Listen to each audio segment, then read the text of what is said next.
Bismillahirrahmanirrahim. Assalamualaikum warahmatullahi wabarakatuh. Innal hamdalillah nahmaduhu wa nasta'inuhu wa nastaghfiruh wa na'udzu billahi min shururi anfusina wa min sayyiati a'malina.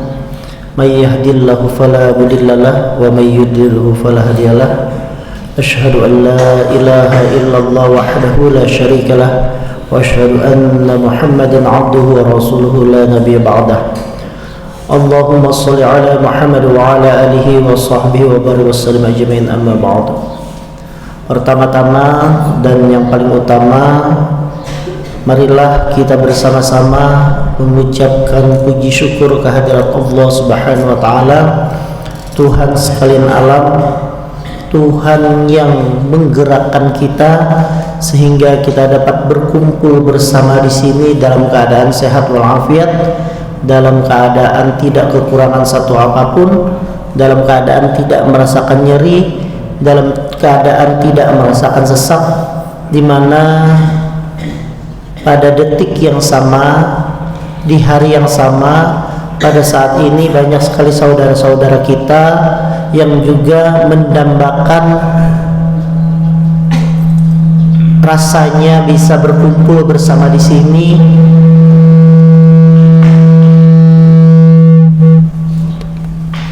Kalau bulan puasa bukaan nih Pak. Berkumpul bersama di sini, mereka mendambakan nyamannya rasa sehat, mendambakan nyamannya rasa tidak sesak, mendambakan nyamannya rasa tidak sakit, sehingga bisa merasakan nikmatnya berkumpul di sini di pengajian kita kali ini di taman-taman surga kalau kita menyebutnya, untuk sama-sama belajar untuk mendapatkan berkah dari Allah Subhanahu wa taala. Dan kita bersyukur bersama di sini, semoga dengan kita bersyukur atas nikmat yang diberikan, maka nikmatnya tersebut akan ditambah oleh Allah Subhanahu wa taala. Amin ya rabbal alamin. Kemudian salawat dan salam tentunya kita aturkan kepada junjungan kita Nabi Muhammad SAW, Nabi akhirul zaman, Nabi yang membawa kita ke dalam nikmatnya iman dan takwa, Nabi yang membawa kita sekarang ini merasakan baiknya akhlak dari Islam, di mana pada saat Nabi dilahirkan dulunya merupakan sebuah zaman kegelapan, di mana akhlak antar satu umat dengan umat yang lainnya sangat-sangat jelek. Makanya juga Nabi mengatakan bahwa salah satu beliau itu diutus ke dunia ini untuk menyempurnakan akhlak.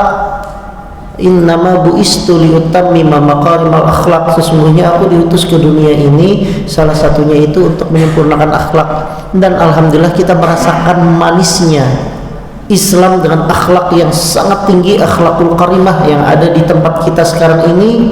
Dan kita berdoa bersama-sama semoga nantinya di hari akhir nanti, di hari perhitungan, yaumil mizan, hari pertimbangan itu, kita mendapatkan syafaat dari Rasulullah SAW dan kita nantinya masuk ke dalam surga dari Allah Subhanahu wa taala.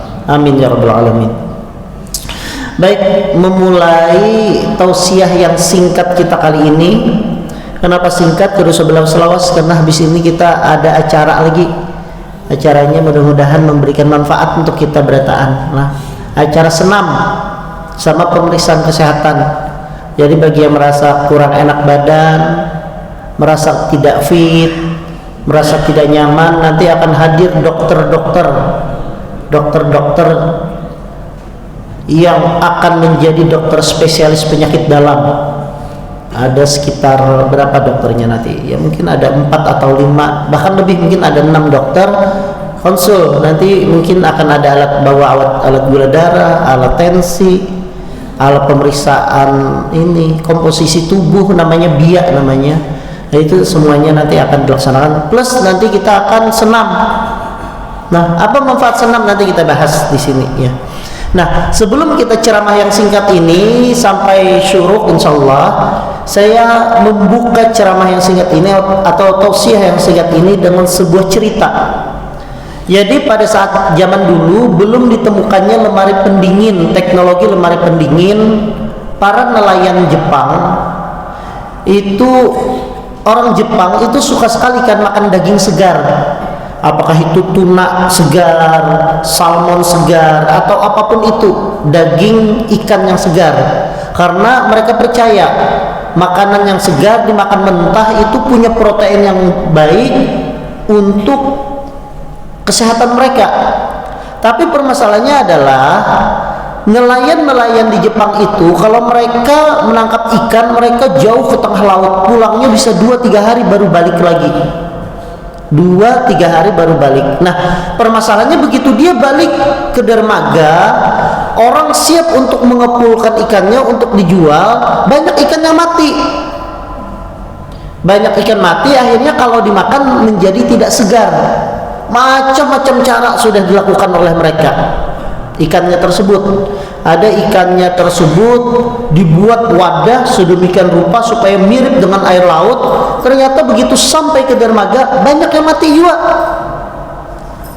Lalu membaca kisahnya, ada juga caranya itu yang sudah mati itu dikumpulkan, dimasukkan ke dalam es supaya tetap segar.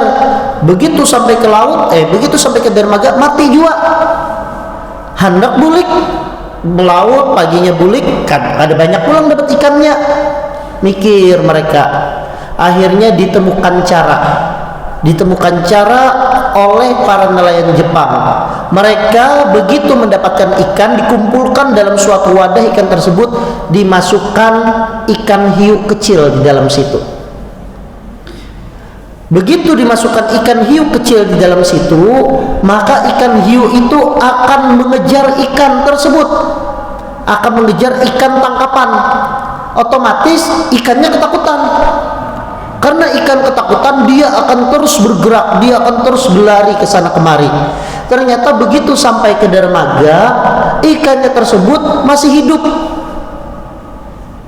Ikannya masih hidup. Jadi dibuatlah mereka beberapa kolam-kolam kecil, kemudian dimasukkan hiu kecil di sana, ikannya berenang ke sana kemari sampai ke dermaga masih segar semua. Ternyata apa ilmiahnya? Ternyata salah satu cara ikan laut itu mendapatkan oksigen pada saat dia itu supaya dia itu bisa bernafas, caranya itu adalah dengan bergerak. Dia harus selalu bergerak. Kalau dia tidak bergerak, maka aliran air yang masuk ke dalam insangnya itu berkurang, sehingga kadar oksigennya turun, maka ikan akan mati. Tetapi dengan wadah yang kecil, ikan jadi malas. Yang terjadi, ikan tersebut nanti akan mati. Dengan diberikannya hiu-hiu kecil di kolam tersebut, ikan tersebut banyak sekali bergerak, sehingga aliran oksigen dia tetap terpenuhi, sehingga ikannya tetap segar bugar. Intinya apa? Intinya perlu gerakan supaya orang itu tetap sehat, orang itu tetap hidup. Nah, kita kembalikan dengan ceramah kita subuh ini. Jadi di tubuh kita yang namanya kehidupan itu adalah gerakan, bergerak. Ini lain sponsor lah. Gerakan. Setiap komponen yang ada di dalam tubuh kita itu selalu bergerak. Jangan pian kira bahwa komponen yang ada di dalam tubuh kita itu tidak bergerak. Darah yang membawa oksigen ke dalam tubuh kita, darah yang membawa nutrisi untuk organ-organ kita, itu bergerak setiap detiknya. Tidak ada sedikit pun darah itu diam. Dia bergerak. Walaupun kita tidur, walaupun kita kada apa-apa, orang stroke kada kau bergerak sama sekali, darah tetap bergerak. Siapa yang menggerakkan darah tersebut? Yang menggerakkan darah tersebut adalah jantung kita yang berdenyut setiap saat, tanpa ada capek, tanpa ada istirahat, tanpa ada cuti. Jantung cuti 5 menit, orangnya cuti selamanya. Karena apa? Karena darah itu komponen yang sangat penting, membawa oksigen, membawa nutrisi yang ada di dalam tubuh kita untuk menghidupi kita. Salah satu contoh itu adalah darah. Kita mau tidur, kita mau duduk, kita mau berbaring, kita mau lari, kita mau senam, darah akan selalu bergerak. Karena gerakan itu adalah kehidupan. Apalagi yang selanjutnya? Pencernaan kita. Walaupun orang sering mengatakan bahwa puasa itu mengistirahatkan pencernaan, mengistirahatkan itu dalam tanda petik, bukan artinya pencernaan itu berdiam. Pencernaan itu selalu bergerak dengan melakukan suatu gerakan, namanya gerakan peristaltik, dan tidak berhenti walaupun kita sedang tidur. Apa yang terjadi kalau pencernaan kita diam? Yang terjadi kalau pencernaan kita diam, maka makanan di dalam perut kita akan terdiam. Kalau makanan di dalam perut kita terdiam, perut kita akan kembung, kita tidak bisa BAB, bahkan kita nanti bisa muntah-muntah terus karena makanannya tidak bergerak. Akhirnya apa? Akhirnya bakteri penuh di dalam tubuh kita, sakit perut, infeksi dan sebagainya. Adalah contoh makanan tidak bergerak menyebabkan orang itu garing? Ada. Orang yang ketujuh berurut, parut diurut, akhirnya ususnya tepu lilit. Karena usus tepu lilit, makanan kada kau bergerak, kembung parutnya. Akhirnya apa? Kada kau bakantut jar, perut genal, operasi. Itu membuktikan bahwa tubuh kita itu bergerak. Ada yang ke tangan, kulit kada bergerak, kulit bergerak pak. Pian melihatlah kulit kita yang kayak ini aja. Ini sebenarnya setiap saat, setiap hari, setiap menitnya dia akan selalu beregenerasi. Jadi kulit kita itu dibentuk oleh suatu epitel. Epitelnya itu setiap saat yang usang akan keluar, kemudian yang dari dalam yang baru itu menggantikan yang usang tersebut. Makanya pernah kita mendengar kulit ari, kulit jangat. Kulit ari itu kulit di dalam, kulit ari itu kulit di luar, kulit jangat itu di dalam. Ini menggantikan yang di dalam karena keluar. Yang keluar itu nanti akan terkelupas, ya jadi daki. Yang orang kada suah mandi itu ya awak hirang tuh kulitnya tegana. Jadi setiap saat anggota tubuh kita itu bergerak, maka janganlah kita yang ada di sini ini tidak bergerak. Kalau tidak bergerak, maka muncullah penyakit-penyakit. Nah ini tausiah yang akan ulun sampaikan. Jadi jangan sampai kita supan melawan diri kita sendiri, karena diri kita sendiri itu bergerak. Bahkan ulun pernah membaca suatu buku yang berjudul bahwa bahkan tubuh kita pun berzikir kepada Allah Subhanahu wa taala. Ada ingat ulun bukukah ibukah? Bahwa setiap detik, setiap menitnya tubuh kita ini melakukan zikir kepada Allah Subhanahu wa taala. Bagaimana zikirnya? Melakukan zikirnya itu dengan cara dia melakukan gerakan-gerakan. Jadi disampaikan bahwa organ terkecil di dalam tubuh kita itu ada namanya atom. Atom itu isinya apa? Ada proton, ada neutron, ada elektron. Nah, ternyata elektron itu selalu bergerak. Dan itu dikatakan kalau seseorang itu selalu berzikir kepada Allah, selalu ingat kepada Allah, segala sesuatunya kepada Allah, ternyata atom yang ada di dalam tubuh kita itu menyesuaikan, sehingga dia dapat mengontrol dirinya sesuai keinginan dirinya.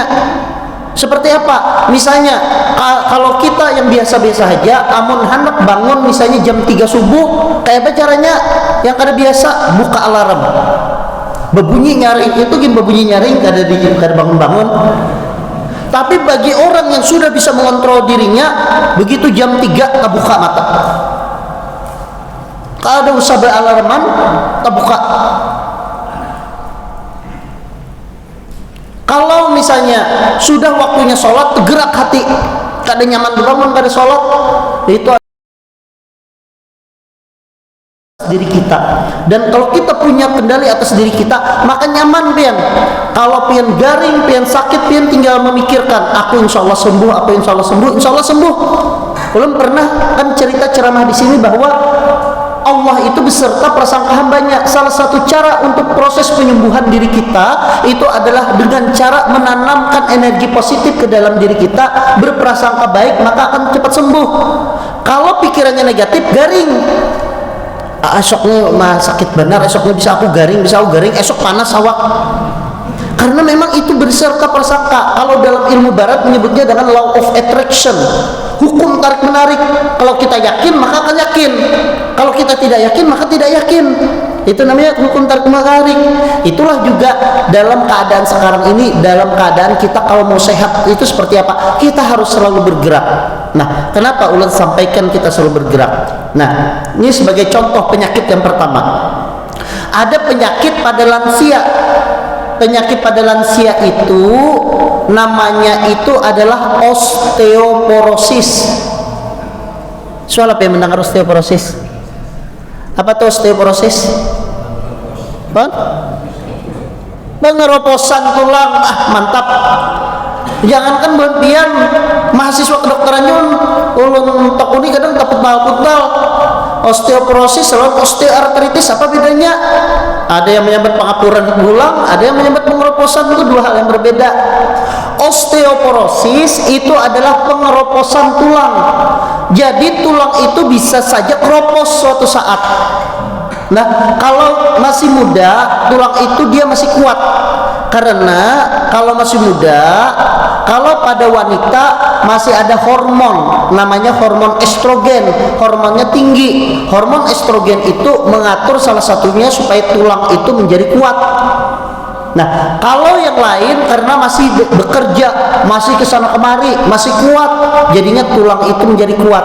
Tapi seiring perjalanan waktu, ketika usia sudah di atas 60 tahun, yang wanita sudah menopause, yang bapak-bapak sudah mulai pensiun, mulai jarang untuk berjalan, mulai jarang untuk beraktivitas, maka tulang itu mulai keropos. Jadi maha besar Allah, maha suci Allah, tulang ini lain daripada yang kayak bangunan. Bangunan itu makin banyak bebannya, makin lawas, makin sering digunakan, maka dia akan aus, maka dia akan keropos.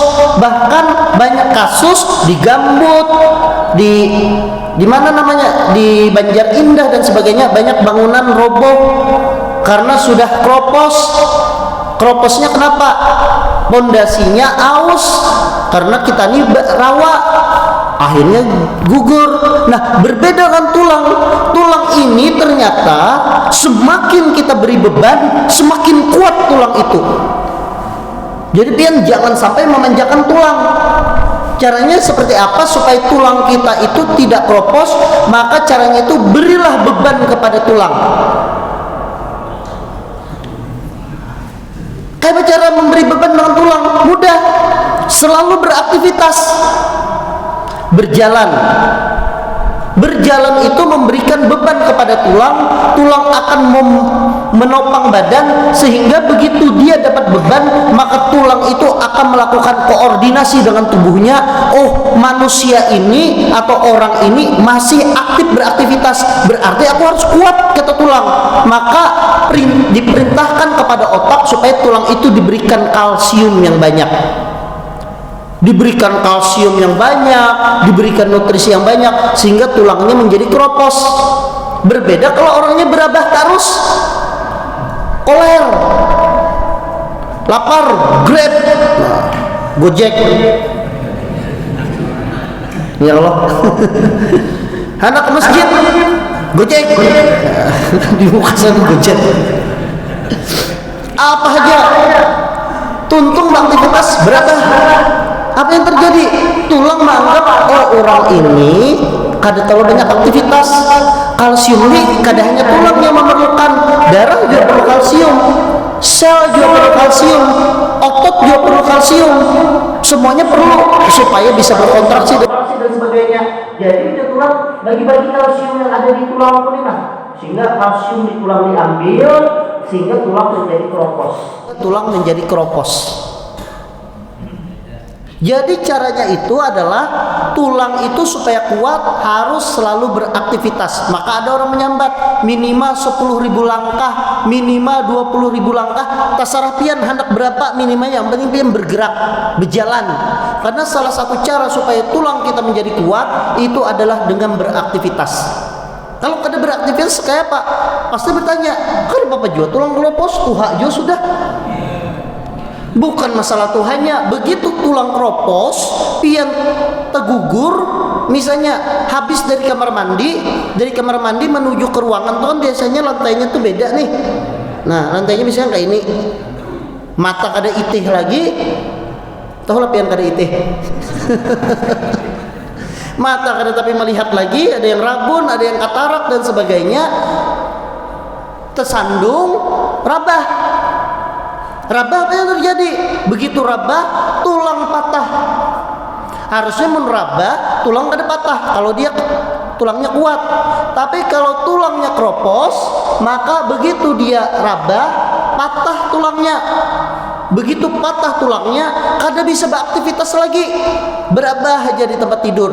Itulah awal mula dari kualitas hidup yang sudah turun. Setelahnya berabah, makan disuapi, mandi kada bisa lagi, minum diambilakan, berabah aja, luka di belakang, luka karena berabah aja, imbah luka awak jadi panas karena infeksi, lukanya rigat. Karena awak panas, terjadi penurunan kesadaran, dibawa ke rumah sakit. 3 hari kemudian bendera hijau. Innalillahi wa inna ilaihi rajiun. Itu karena apa? Gara-gara gugur aja. Adalah kejadiannya rancak lansia kayak itu. Itu yang pertama. Kalau kena hati-hati jar, kada apa-apa jar. Berjalan melihat dan sebagainya. Ayo misalnya kada usah rabah, tapi ada satu hal yang kada kawa dihindari. Kalau keropos tulang tuh, apa tanda seseorang mengalami keropos tulang? Orang tuh keropos tulang, apa tandanya? Nah, tandanya nah.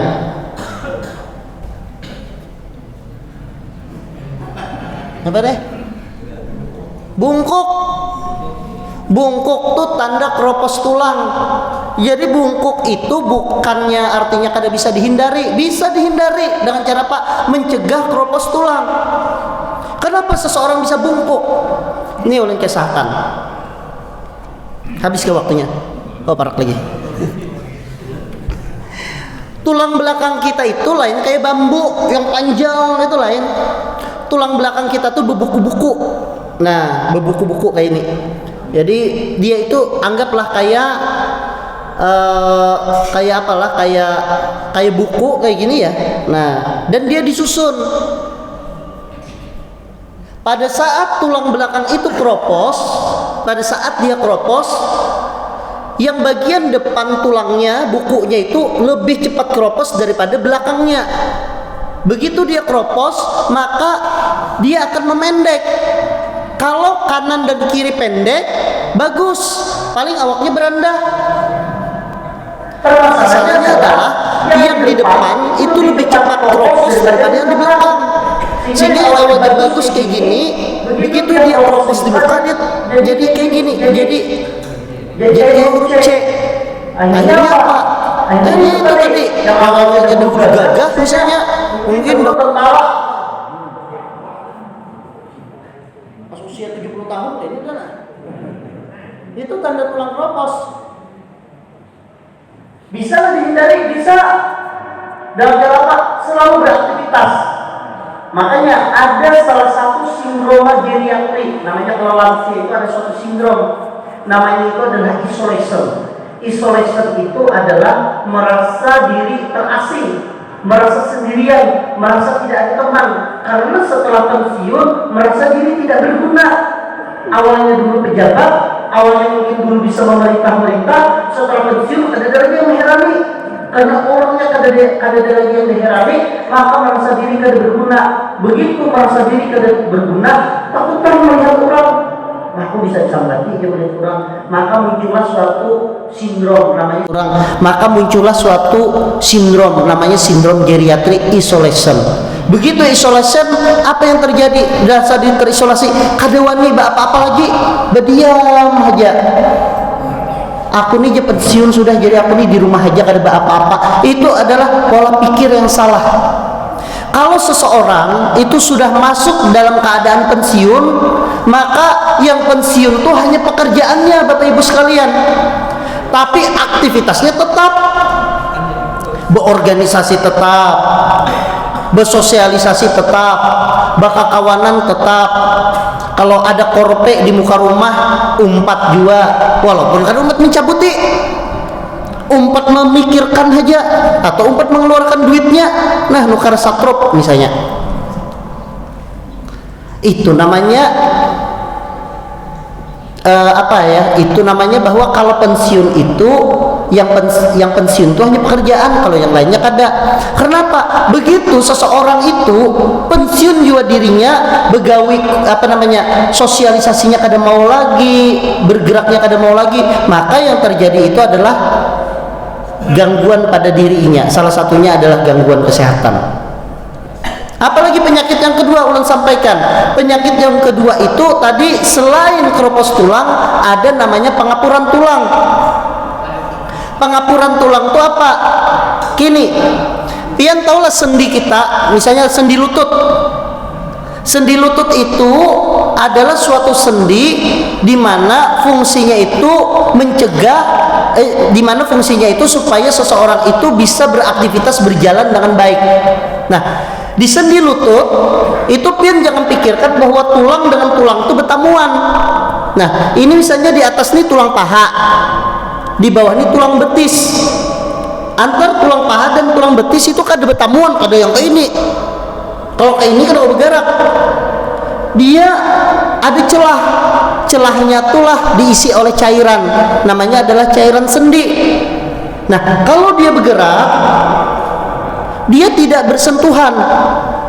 Kalau dia bersentuhan, maka yang terjadi itu sakitnya luar biasa. Nah, misalnya pian lihat batis kita nih. Gerakan. Nah, ini sebenarnya tulang atas dan tulang bawah itu dia kada bertemu karena dia di dalamnya ada suatu cairan, namanya adalah cairan sinovial atau kita menyebutnya dengan cairan sendi bahasa awamnya. Itu fungsinya supaya apa? Supaya tulang kada bersentuhan. Begitu tulang bersentuhan, sakitnya luar biasa. Kenapa tulang bisa bersentuhan? Yang pertama, karena tulang itu semakin tahun dia akan semakin tumbuh. Cuma bedanya kalau masih muda, masih usia kurang dari 15 tahun, dia memanjang tumbuhnya sehingga orang itu semakin tinggi badannya. Begitu usianya di atas 15 tahun, di atas 16 tahun, tulangnya tidak memanjang lagi, tetapi dia membesar. Termasuk di ujung-ujung sendi, tapi membesarnya lambat. Begitu usia sudah 60 tahun, usia 70 tahun, maka mulai dah tergesek. Nah, dia tergeseknya sedikit gini, tapi sakit benar tuh. Namanya osteoartritis. Tambah lagi yang kedua adalah cairannya mulai habis. Habis olinya. Kada kawai kan karena usia tadi. Kalau kendaraan NMAX misalnya kalau berganti oli, bah. Tapi ini kada bisa. Bisa. Nah, karena cairannya mulai sendi, mulai habis. Jadi apa yang terjadi? Begitu cairannya mulai berkurang, tulangnya itu membesar, maka setiap berjalan karena sakit luar biasa sampai habang, sampai kemerahan. Lalu berjalan kayak ini nah. Dia melihatlah orang berjalan kayak ini nah. Itu berarti osteoartritis tuh. Sedang dibawa ke dokter Meldi itu kita suntiknya nanti sana. Suntik aja gawiannya, kita suntik oli. Nah, apa kaitannya ada bergerak? Ternyata berdasarkan penelitian, cairan sendi itu dipelihara oleh suatu kartilago, sel rawan di tulang. Jadi di ujung-ujung tulang itu ada sel rawan. Sel rawan itu ternyata memproduksi cairan. Bagaimana caranya supaya cairan itu selalu berproduksi? Ternyata harus ada gerakan. Kalau dulu, paradigma dulu, kalau orang terkena pengapuran, maka sendinya harus diistirahatkan. Sendinya itu didiamkan aja. Tujuannya apa? Supaya jangan radang lagi, tidak sakit lagi. Ternyata dalam perkembangannya, orang yang terkena pengapuran justru sendinya itu harus banyak bergerak. Kenapa sendinya harus banyak bergerak? Supaya sel rawannya tersebut memproduksi lagi cairan sendi. Walaupun tidak banyak, tapi diproduksi. Tapi untuk menggerakkan itu, gerakan itu jangan gerakan yang memberi beban kepada tulang. Misalnya berlari, itu kan memberikan beban. Awaknya gendut benar nih, berjalan, itu memberikan beban kepada tulang. Maka caranya itu, gimana caranya supaya sendinya itu banyak bisa bergerak, kemudian cairannya itu banyak diproduksi, maka caranya itu adalah dengan cara bergerak seperti misalnya bersepeda. Nah, bersepeda statis itu kan bergerak sendinya, bergerak sendi, kemudian dia juga cairan sendinya akan diproduksi oleh sel tulang rawan tersebut tanpa memberikan beban. Kalau di luar negeri seperti apa? Kalau di luar negeri berenang, tapi kan di kita ini kan bukan suatu hal yang umum berenang. Nah, kalau di sini kita cukup bersepeda, bersepeda statis dan sebagainya. Nah, itu adalah salah satu cara supaya kita itu tetap menjadi sehat. Dengan cara apa? Ulun sampaikan, dengan cara bergerak. Kalau dia lihat berjalannya sudah hanya usia 60 tahun, berjalan kayak ini, berjalan lama, badan bungkuk, berjalan lambat, itu berarti dia kurang gerak. Tinggal temperahi kain banyak bergerak. Tujuan bahasa ulun suruh bergerak supaya apa? Supaya nantinya kehidupannya menjadi sehat. Kalau kita pensiunnya itu hanya pensiun pekerjaan, tetapi kegiatan-kegiatan harus tetap dilaksanakan supaya kita menjadi sehat. Ingat, tubuh kita ini ciptaan Allah. Jadi tidak pernah ciptaan Allah itu gagal. Supaya kita tetap sehat, kita harus melaksanakan gerakan-gerakan. Otot kita, kalau kita selalu gunakan otot kita, maka otot kita akan membesar. Kalau kita diamkan otot kita, itu akan mengecil. Jadi bagaimana supaya fungsi otot kita tetap baik, harus selalu digerakkan. Tulang kita, kalau tulang kita itu dibiarkan diam saja, maka akan keropos. Kalau seandainya tulang kita itu selalu diberikan gerakan, tulang kita diberikan beban, maka tulang kita akan kuat. Sama otak kita ini berapa gigabyte atau berapa terabyte kira-kira menurut Pian? Jadi kalau Pian nuker hard disk, Pian nuker memori, pasti ada pada ini kayak masalah ini. Nah, itu berapa masalah? Berapa giga atau HP Pian lagi? Ada berapa masalah lah? Paling jana 256 giga itu HP Pian. 256 giga itu dipakai melengkap seharian penuh full. Otak kita ini berapa bit, berapa terabit kira-kira ada penelitian. Ternyata dulu itu ada yang mengatakan berapa ribu dan sebagainya. Ternyata kesimpulannya setelah diteliti, otak kita ini tidak terbatas simpanannya. Tidak terbatas. Jadi otak kita ini proses berpikir. Kalau di komputer proses berpikir itu namanya RAM. RAM itu berpikir. Memori daya ingat yang pendek itu namanya RAM. Tempat menyimpan memori. Ibaratnya kalau di komputer itu namanya hard disk. Tempat menyimpan, tersimpan memorinya juga. Nah, setelah dipikirkan oleh para ahli saraf dan sebagainya, berapa ternyata otak kita ini tidak terbatas.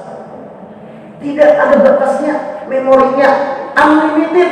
Jadi kalau ada dapat ujian sedikit atau ada masalah sedikit lalu menyebut berkukus otakku, mustahil itu tidak mungkin.